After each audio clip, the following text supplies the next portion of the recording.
আসসালামু আলাইকুম। দি wall of Mariam চ্যানেলে আপনাদেরকে আরও একবার স্বাগতম। আমি মারিয়ম চলে আসলাম আরও একটি নতুন ব্লগ ভিডিও নিয়ে।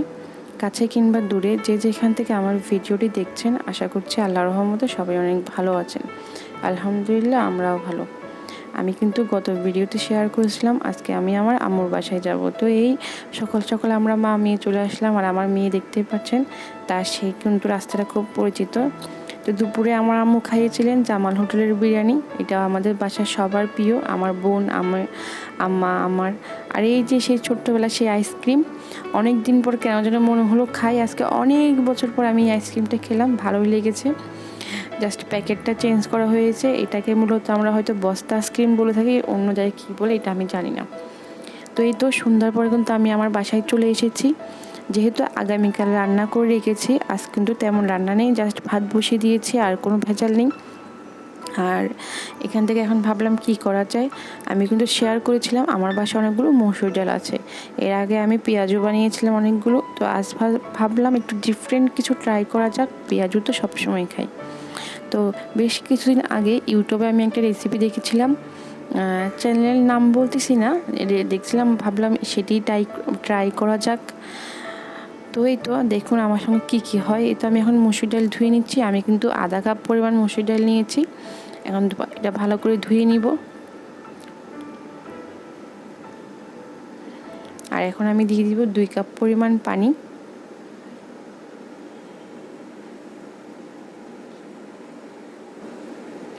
একটি তেজপাতা আর দিয়ে দিব সামান্য পরিমাণ হলুদ। এই তো দিয়ে এটিকে আমি ভালো করে সিদ্ধ করে নিব। এটিকে সিদ্ধ করতে করতে আপনাদের কাছে একটা রিকোয়েস্ট করি, আমার ভিডিও যদি কোনো অংশ ভালো লেগে থাকে প্লিজ আপনারা একটা লাইক করে দেবেন। আপনারা কিন্তু অনেকেই ভিডিও দেখেন কিন্তু লাইক দিতে ভুলে যান। যদি আমার ভিডিওটি ভালো লেগে থাকে একটা লাইক করে দেবেন, আর আমার ইউটিউব চ্যানেলটা সাবস্ক্রাইব করে দেবেন। আর যদি আপনি ফেসবুক পেজ থেকে দেখে থাকেন তাহলে আমার ফেসবুক পেজটা ফলো দিয়ে দিবেন। আর এই যে এখন আমি 3 পিস ব্রেড নিয়ে নিয়েছিলাম, এটা এখন ব্লেন্ডারে জাস্ট একটু ব্লেন্ড করে নিয়েছি 1 মিনিটের মতো, বেশি গুঁড়ো করা যাবে না। আর এখন জাস্ট তাওয়ার মধ্যে একটু ভেজে নিব, 1 মিনিটের মতো ভেজে নিলেই হবে, বেশি ড্রাই করে ফেলা যাবে না। এই যে আমি এখন সেটাই ভেজে নিচ্ছি। আর এদিক থেকে আমি পেঁয়াজ, কাঁচামরিচ আর ধনিয়া পাতা কেটে নিয়েছিলাম ডাল সিদ্ধ হতে। এই যে আমার এখন ডালটা কিন্তু সিদ্ধ হয়ে ঠান্ডা হয়ে যাওয়ার পর আমি একটা গামলায় নিয়ে নিয়েছি। এখন দিয়ে দিচ্ছি আদা বাটা আর রসুন বাটা, আর এখন দিয়ে দিচ্ছি হচ্ছে গোলমরিচের গুঁড়ি, আর এখন দিয়ে দিচ্ছি হচ্ছে একটু এটাকে কি বলে, এখন দিয়ে দিচ্ছি চিলি ফ্লেক্স। আর এর আগে আমি দিয়েছি হচ্ছে বিট লবণ দিয়েছি এর আগে। আর এখন দিয়ে দিচ্ছি ভাজা জিরার গুঁড়ি আর গরম মশলার গুঁড়ি। এখন দিয়ে দিচ্ছি হচ্ছে মরিচের গুঁড়ি আর ধনিয়ার গুঁড়ি। এই তো কেটে রাখা কাঁচামরিচ, পেঁয়াজ, ধনিয়া পাতা।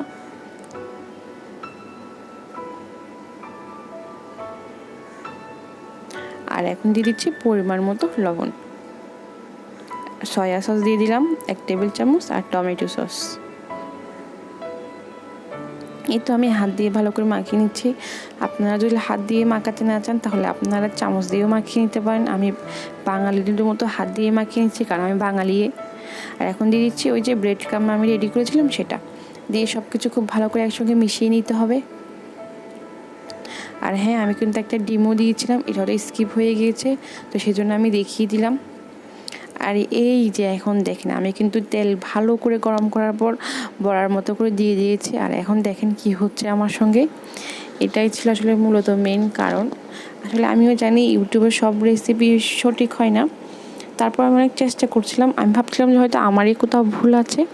তো এই যে ওই আগের সবগুলো বড়া কিন্তু আমার তেলের সঙ্গে মিশে একদম মানে তেলগুলো নষ্ট হয়েছে আর জিনিসগুলো তো নষ্ট হয়েছে।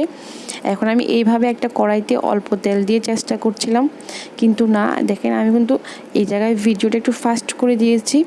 মানে আমি অনেক আস্তে আস্তে চেষ্টা করছিলাম, যে আমি ভাবছিলাম হয়তো আমি তখন কাঁচা থাকতে মানে নাড়াচাড়া করেছি সেজন্য এমন হয়েছে।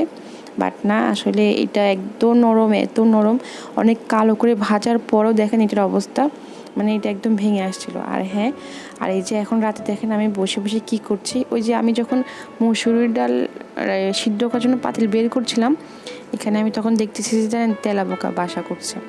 আমি কিন্তু এখান থেকে কয়েকদিন পরই এটা সেটা বের করি। এখানে মূলত হচ্ছে আমার ক্যাবিনেটের নিচে যে বক্সগুলো আছে সেটা। তো তো দেখছি যে তেলাপোকা বাসা করেছে, দেখেন এই তেলাপোকার অবস্থা। এটা কিন্তু, আর আমি কিন্তু ক্যাবিনেটটা কিনেছি যে বেশি দিনও হয় না, জাস্ট 6 মাসের মতো হবে। তার মধ্যে এই থাকগুলো আমি গুছিয়ে 3 থেকে 4 মাস হবে। আর এগুলো কিন্তু প্রায় সময় কিন্তু বের করা হয়। তারপরে কেন যে এরকম হলো হঠাৎ করে দেখছি, দেখতেই পারছেন আমি কিন্তু এর আগে কিন্তু গুছানোর আগে তেলাপোকার ওষুধও দিয়ে রেখেছিলাম।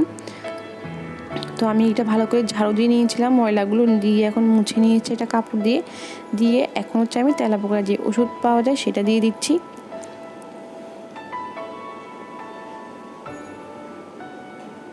আর আমি কিন্তু কিছু জিনিস ওয়াশও করে নিয়েছি। আমার বড় বড় হট বক্সের তেলাপোকা একদম বাসা বেঁধেছে, এগুলো আমি ধুয়ে দিয়েছি। আর এখন প্রায় অনেক রাত হয়ে গিয়েছে। আর এই যে এখন আমি যেগুলো থালাবাটি পরিষ্কার সেগুলো গুছিয়ে নিয়েছি। মূলত এখান থেকে বের করার পর কোনো থালাবাটি মানে ওয়াশ করা ছাড়া তো আর মানে ইউজ করা হয় না। তারপরও এখন যেগুলো একটু বেশি নোংরা হয়ে গেছে আমি সেগুলো ওয়াশ করে দিয়েছি। আর এগুলো মুছে আমি সব গুছিয়ে রাখছি। আর এটা হচ্ছে আমার এগ বেটারটা। এই যে আমি কিন্তু অফ ক্যামেরায় সব কিছু গুছিয়ে নিয়েছি। আর ওইদিকে আমি আরও কিছু জিনিস আমি ধুয়ে দিয়েছি। এটা হচ্ছে তার পাশের ক্যাবিনেটটা, দেখেন এটার কি অবস্থা। এখন আপনারা দেখলে অনেকে অনেক কিছু বলতে পারেন, বাট এখানে আমার অনেক দামি দামি সম্পদ আছে। যে আমি হচ্ছে, আর এগুলো সব রান্নাঘর ছিল আমার আগের, যেহেতু এগুলো সব সময় লাগে না সেই জন্য আমি একটু রান্নাঘরটা ফাঁকা করে এইখানে এনে রেখেছিলাম। তো এইখানেও দেখছি সেম অবস্থায়।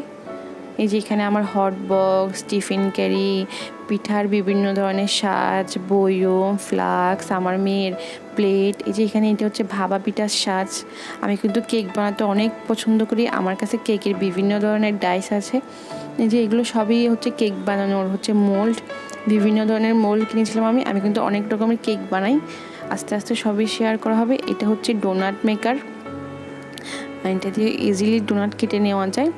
আর ওই যে ওটা হচ্ছে টপ কেকের একটা মোল্ড। আর এগুলো হচ্ছে কুকি কাটার, যেগুলো আমি এখন ধরেছিলাম। আর যেগুলো কালারফুল দেখতে পাচ্ছেন এগুলো কিন্তু পুলি পিঠার সাজ। আর এটা হচ্ছে পাক্কন পিঠার সাজ।